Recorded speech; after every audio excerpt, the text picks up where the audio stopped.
Nos anos 70, as pessoas viram o Hulk pela primeira vez nos filmes. Ele era interpretado por Lou Ferrigno, um cara forte pintado de verde. Infelizmente, essa franquia é toda muito ridícula quando você assiste nos dias de hoje, mas com o tempo a tecnologia melhorou e nos permitiu ter um Hulk mais realista, ou talvez mais fantasioso, depende do ponto de vista. Em 1990, a Universal adquiriu os direitos do personagem e em 2003 decidiu lançar o seu primeiro filme com um grande investimento. Fato é que um filme de um dos maiores heróis dos quadrinhos, com um grande diretor da época, o Ang Lee, tinha quase a obrigação de ser bom, e acabou decepcionando muita gente. Eu sou o Anakin, estamos no maravilhoso Cena por Cena e hoje vou te contar a história de Hulk de 2003 enquanto analisamos um pouco do que tem de bom e ruim no filme. Já aproveita essa pausa para se inscrever, deixar o like, é tudo muito rápido, você sabe como funciona, então vamos a isso.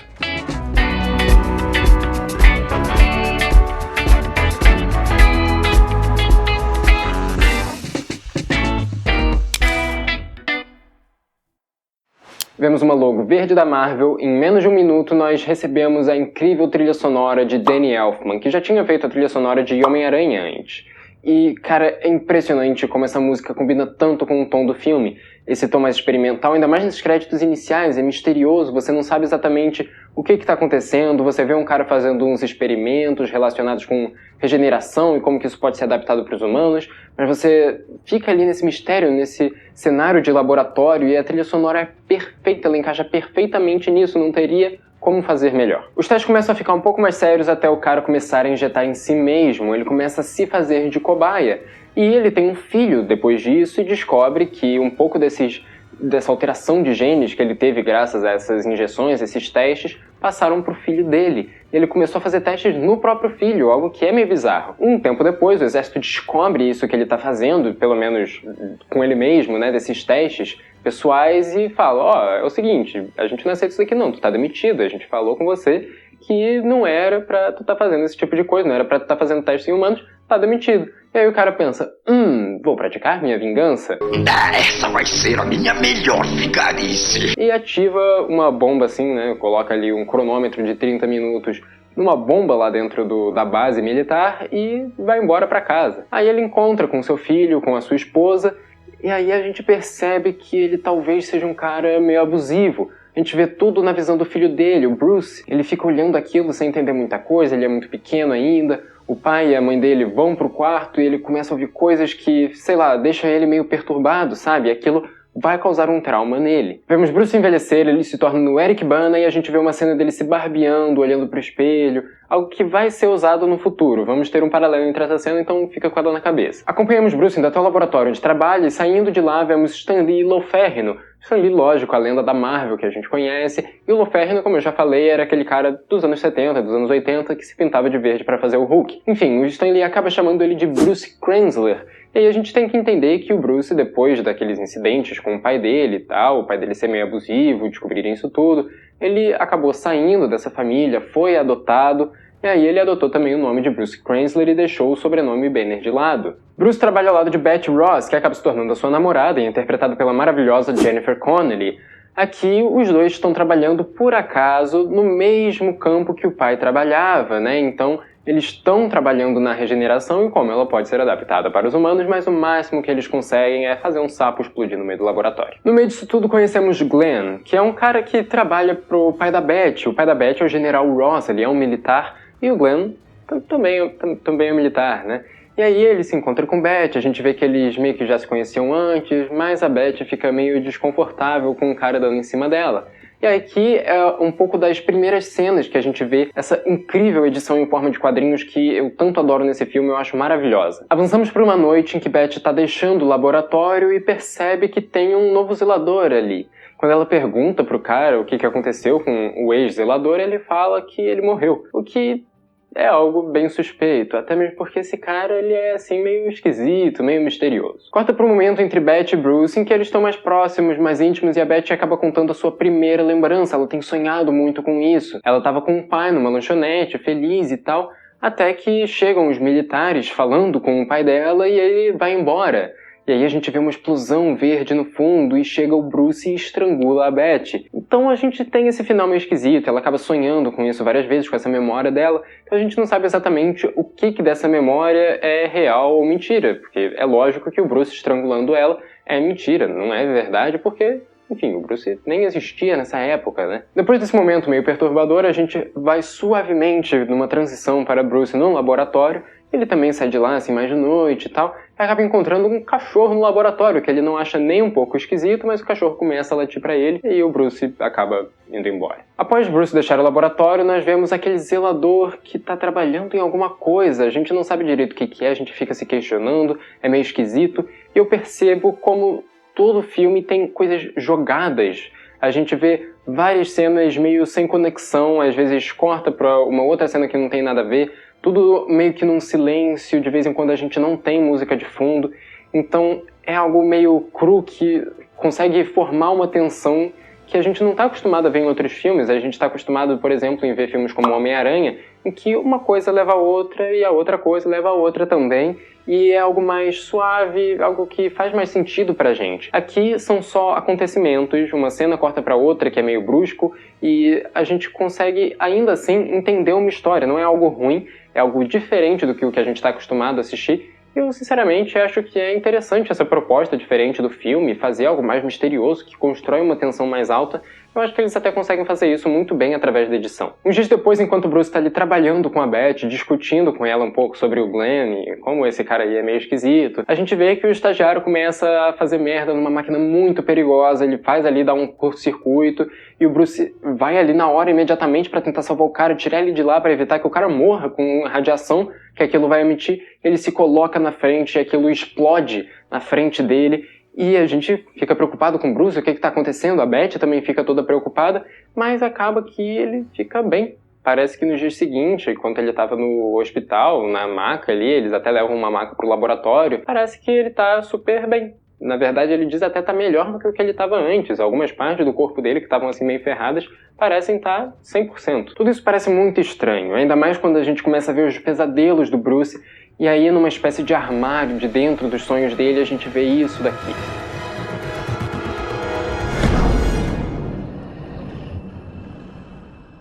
Eu acho as analogias desse filme sensacionais. Enfim, não demora muito tempo até o zelador aparecer do lado de Bruce para conversar com ele, o que é algo que gera um pouco de medo, né? O filme tenta gerar esse medo na gente através de toda essa tensão da edição, desse misterioso zelador que a gente não sabe direito quem é. Ele parece saber muito do passado do Bruce, mais até do que o próprio. Ele começa a falar que na verdade o nome dele é Bruce Banner e não Bruce Krenzler, e ele que parece ser o dono daqueles cachorros meio esquisitos que a gente já tinha visto antes no filme. Tudo tá acontecendo de uma forma muito estranha. Cortamos para um almoço entre Beth e seu pai. Eles já não se viam há um tempo, a Beth fica toda feliz de poder almoçar com seu pai, poder conversar com ele, mas parece que ele foi com segundas intenções. Ele queria falar com Beth sobre Bruce, e talvez sobre o Glenn também. Ele não quer ver Beth com Bruce, ele quer ver ela com um militar, um cara mais forte, sabe? Nossa, é muito forte. E aí acaba que ele fala, esse cara Bruce aí, ele tem uns negócios meio esquisitos, tem uns negócios com o pai dele que, é pra tu ficar atento nessa parada aí, porque ele não é um cara normal, não. Enfim, a gente acaba tendo um pouco dessa desavença entre a Beth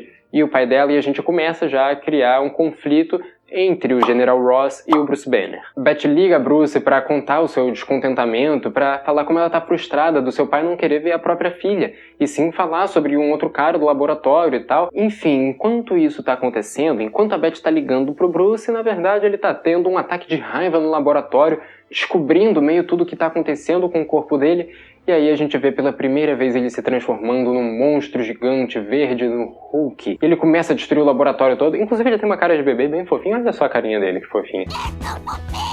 E aí ele só para de destruir o laboratório quando ele vê o zelador e percebe que sim, o zelador é o seu pai. E aí ele olha pra Hulk com aquela cara de bebê toda fofinha, e aí o Hulk admira esse monstro como se fosse uma criação dele, como se fosse realmente algo admirável e não um monstro em si. No dia seguinte, Beth vai até a casa de Bruce toda preocupada por causa da destruição no laboratório, e aí ela vê o cara quase pelado, jogado na cama, e fica realmente confusa com o que está acontecendo, e quando faz perguntas a Bruce, tudo fica ainda mais confuso, porque diz ele que não se lembra de nada. Ele até teve uns pesadelos de noite, ele teve pesadelos até envolvendo o laboratório, envolvendo um cara que dizia ser seu pai, o que a gente sabe que é verdade, que realmente aconteceu, mas dizia ele que não se lembrava de nada, nem estava no laboratório na noite passada. E aí chega o General Ross com a documentação do Bruce falando, olha, eu encontrei isso daqui no laboratório ontem de noite. O que significa que, sim, o Bruce esteve lá e ele só não lembra de nada. E, cara, isso tudo só contribui para que o general, para que todo o exército comece a investigar mais o Bruce,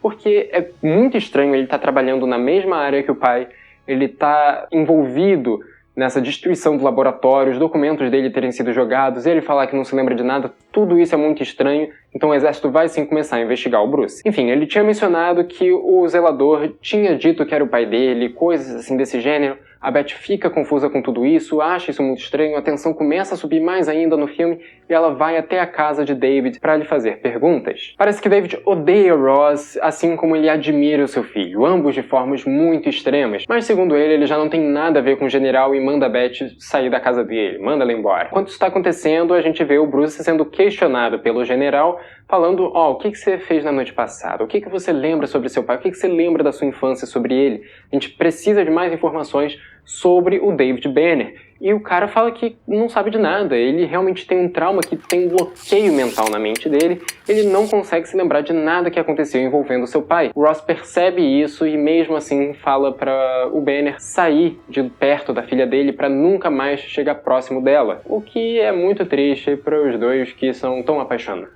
Bruce vai para casa e recebe uma ligação de seu pai e ele conta tudo o que está acontecendo, os experimentos todos que ele fez a Bruce enquanto ele era criança, e aí eles começam a discutir até que o pai dele ameaça colocar a Beth na jogada, ameaça a Beth, e aí o Bruce fica puto com tudo isso, ele avisa os militares que estavam ali perto, porque agora tem militares vigiando o Bruce, e aí os caras falam, não, tu não me dá ordem merda nenhuma não, e começam a bater no Bruce, e a gente começa a ter essas cenas assim de conflito entre o Bruce e os militares, até que o Bruce não aguenta e ele explode de raiva e se transforma nesse monstro verde de novo. E aí a gente vê algo muito parecido com os quadrinhos, que a gente vê que o Hulk, ele fica cada vez mais forte, cada vez maior. Quanto mais atiram nele, mais batem nele, mais forte ele fica. Enfim, ele vai atrás da Beth pra salvá-la, pra protegê-la, até que uns cães chegam, aqueles mesmos cachorros que a gente tinha visto antes. Pois é, só que agora eles estão meio mutantes, que nem o Hulk. E aí a gente vê, enfim, umas cenas de luta e tal, e o Bruce acaba matando os cachorros, ou pelo menos batendo o suficiente pra eles irem embora. Ele se transforma de novo no Banner e vai até Beth pra salvá-la, pra protegê-la, pra falar, olha, tá tudo bem, eu consegui te salvar.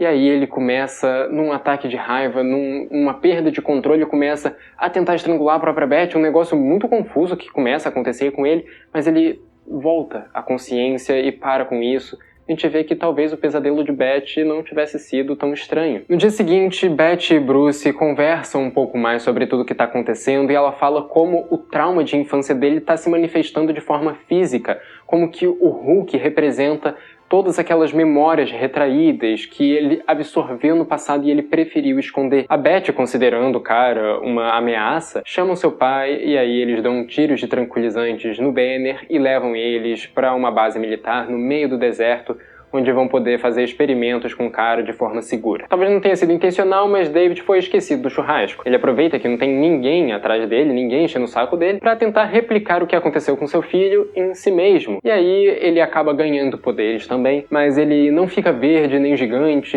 nem furioso. Agora, na verdade, ele começa a absorver os materiais que estão à sua volta e se transformar naquilo que ele toca.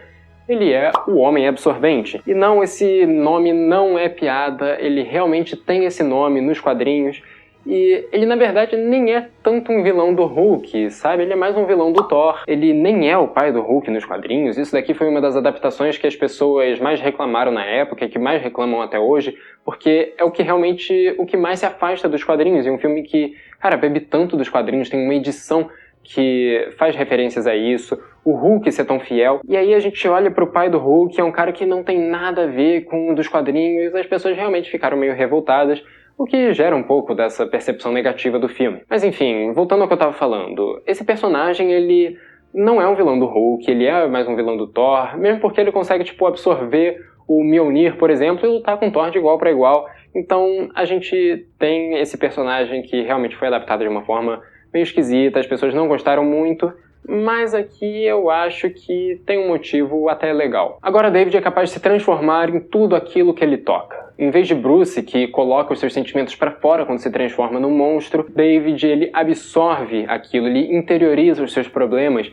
e não busca ajuda. Ao contrário de Hulk, que coloca tudo para fora. A gente tem essa relação de pai e filho que são completamente opostos. Descobrimos que os militares levaram Bruce até aquela espécie de campo, aquela espécie de deserto em que ele vivia quando era criança, para ver se ele se recorda de alguns dos momentos do seu trauma. A Beth vai com ele até a sua antiga casa e ele percebe que realmente tem algo envolvendo aquela porta em específica, que ele decidiu olhar para trás e ignorar tudo o que estava acontecendo. Eles até tentam abrir a porta e quando isso acontece, eles veem que não tem nada lá dentro. Aquele trauma não tá mais dentro daquela sala, ele mora dentro da mente do Bruce. Depois de um tempo, a Beth volta pra casa e é surpreendida pela presença de Banner Pai, que começa a conversar com ela até fica meio assustada assim e tal, mas ele parece estar bem de boa. Ele fala que não queria que os experimentos que ele estava fazendo em si passassem pro seu filho, ele se sente meio mal com tudo isso, o que é história para boi dormir, né? A gente sabe que é tudo mentira. Ele conta o que realmente aconteceu naquele dia do trauma de Bruce. Ele tentou matar o próprio filho, e é por isso que o Bruce não se lembra de nada.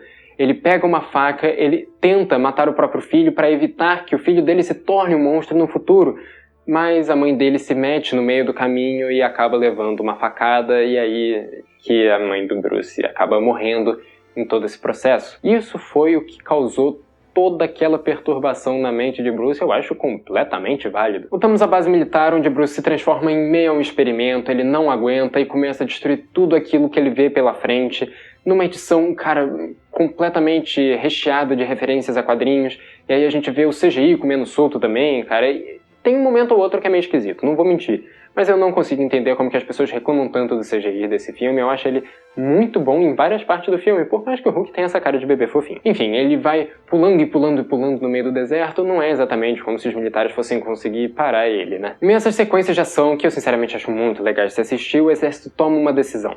Eles vão chamar uma espécie de caça para levar o Hulk até o mais alto possível, fazer com que ele perca a consciência, e aí eles vão conseguir prender o cara de novo. Isso não dá muito certo, por mais que o Hulk perca assim a consciência durante uma parte do tempo. E aí a gente volta à mente de Bruce. Lembra daquele momento lá que o Bruce estava se barbeando e tal? A gente vê um momento muito parecido.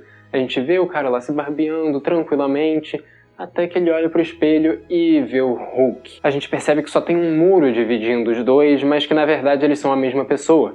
O Hulk então invade o espaço pessoal de Banner, ele quebra aquela barreira, invade a realidade do outro e sequestra a personalidade de Bruce para o meio daquela escuridão. Cara, eu amo a direção desse filme, essas analogias são tão fantásticas, cara. A direção realmente tem momentos como esse em que brilha, por mais que o roteiro tenha as suas tropeçadas. Quando retoma a consciência, o monstro já está na cidade, ele já está em meio à população, mas ele está mesmo atrás de Beth, da pessoa que ele tanto ama. Quando ele finalmente a encontra, ele se destransforma e temos uma interação humana entre Beth e Bruce Banner, como se fosse o amor que movia o Hulk, como se ele só tivesse saído daquela base para ir até Beth, para conseguir se sentir confortável de novo, procurar um refúgio, receber o amor que o pai dele nunca lhe deu. Banner acaba sendo resgatado pelos militares e aí a gente percebe que David também tinha se entregado, então eles têm oportunidade ali de se reencontrar. Os dois são colocados numa sala imensa, escura, como se fosse a mente dos dois, algo vazio, sem cor, uma depressão gigante e eles com algemas nas mãos,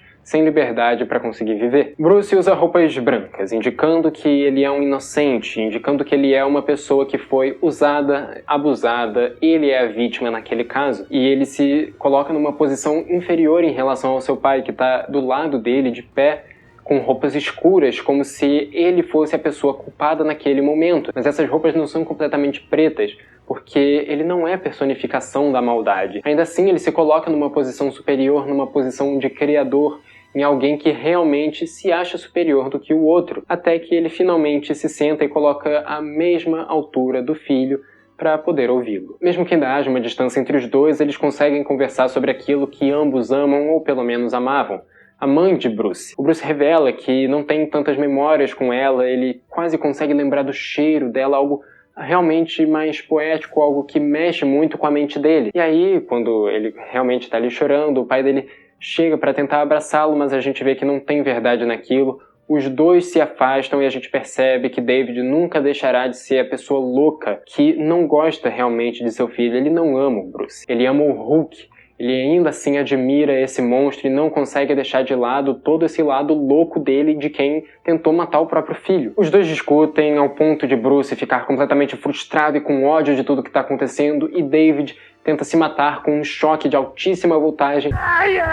Mas em vez de acabar com a própria vida, ele acaba absorvendo essa energia e se transforma em pura eletricidade, enquanto Bruce se transforma no Hulk. E os dois começam a lutar numa sequência que eu, sinceramente, acho muito bonita e que explora tanto os poderes dos personagens quanto o que se passa na mente deles. David queria sentir na pele o que era aquilo que seu filho sentia, mas ele acaba não aguentando tudo isso, é um fardo muito pesado para ele, e ele acaba morrendo enquanto absorve toda essa radiação, algo que ele tanto admirava, e ele morre juntamente de seu filho, já que o exército manda uma bomba para acabar com tudo aquilo. Mentira, na verdade o Bruce sobrevive, só que agora ele tá vivendo na Amazônia, provavelmente, sei lá, na Bolívia, no Peru, a gente sabe lá onde que ele tá morando, e talvez um dia a gente receba uma continuação desse Bruce na Amazônia. Quem sabe, né? Lembra que eu falei que o roteiro tava dando umas tropeçadas? Então, quando a gente volta lá pro início do filme, a gente percebe que tem aquele momento mais David Lynch, né? De pegar várias cenas, assim, meio desconexas. O roteiro escreve um momento, depois ele descreve outro, depois ele descreve outro, esperando que depois a edição vá consertar aquilo tudo e fazer uma história fluir. E a edição realmente salva muita parte do filme, a direção também tenta ser meio experimental, e aí a gente tem um roteiro que é meio confuso, muito provavelmente porque ele foi escrito por 3 pessoas. Quanto mais gente no roteiro, provavelmente, eu imagino pelo menos, que mais difícil fique de conseguir entender essa história toda. E aí a gente tem 2 caras que já tinham uma certa experiência, um cara que já tinha trabalhado com Ang Lee, outro cara que tinha feito A Espera de um Milagre, e aí a gente tem o outro roteirista que não tinha feito nada praticamente, e mais tarde ele foi fazer o filme do Ben 10. Então a gente não tem exatamente gente muito do mesmo time, sabe? A gente tem umas pessoas que são meio diferentes. E aí quando vão fazer o roteiro, acabam tentando experimentar muita coisa, assim como a edição tenta fazer um negócio diferente da direção.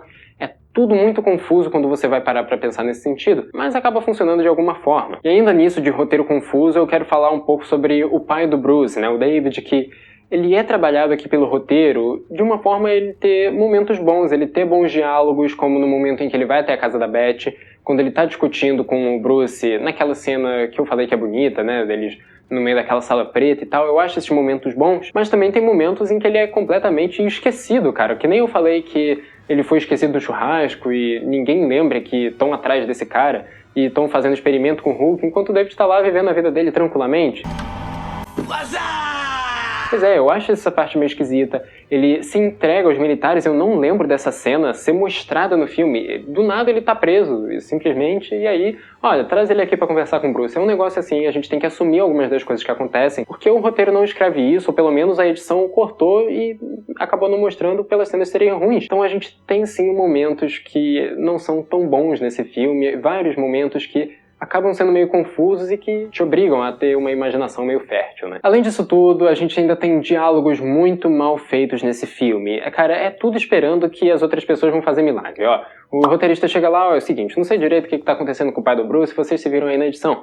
Então, ó, é o seguinte, a gente não sabe direito como reconstruir esse diálogo aqui, então, ó, vai aí pro ator, vai que ele improvisa e faz alguma coisa boa com isso. Enfim, a gente, que nem eu falei, vários atores recebem textos muito ruins e é esperando que eles façam milagres com isso. Acaba não acontecendo muitas das vezes. A Jennifer Connelly, eu acho que é um ótimo exemplo disso. Ela consegue fazer uns milagres com esses textos aqui, ela atua muito bem e a gente consegue ver esse contraste entre um diálogo que é muito ruim, mas a atuação dela que é muito boa, sabe? E que nem eu falei no meu vídeo passado de X-Men 2, que o Ian McKellen também às vezes recebe umas frases muito mal feitas e consegue atuar muito bem, aqui eu acho que é o caso da Jennifer Connelly, de alguns outros poucos momentos de outros atores no filme. Eu não vou parar de criticar o roteiro por aqui. Se tem uma coisa que eu acho muito ruim, é o triângulo amoroso Glenn, Beth e Banner. Cara, o Glenn é alguém que foi completamente esquecido conforme a obra foi se desenrolando. A gente vê que no início ele era um cara importante, ele tava dando em cima da Beth, o general chega à sua filha para conversar sobre esse cara, ele provoca o Banner em um momento ou outro e depois ele some, ele desaparece e ele não adiciona absolutamente nada à obra além de, sei lá, provocar o Hulk em um momento. Mas ele é um personagem que tem nome, ele é um personagem que tem tempo de tela e ele não serve pra nada. É impressionante como o roteiro acabou esquecendo esse cara no meio.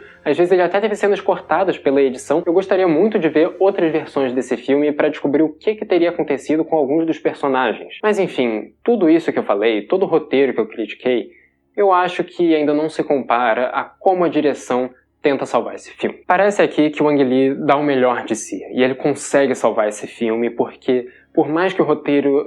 ele não dê várias tropeçadas, o roteiro cai, né? O roteiro ele cai várias vezes, e o Ang Lee ele consegue ainda assim compensar tudo isso através de momentos fantásticos, que nem vários daqueles que eu descrevi pra vocês ao longo desse vídeo. Pra mim, além do Ang Lee ter uma ótima direção nesse filme, a edição também salva muitos momentos.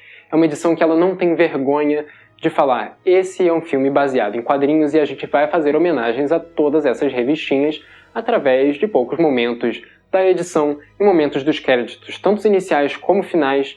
Cara, eu adoro isso tudo, porque você consegue imaginar vários daqueles momentos em uma página de quadrinho, você virando a página e vendo vários daqueles momentos.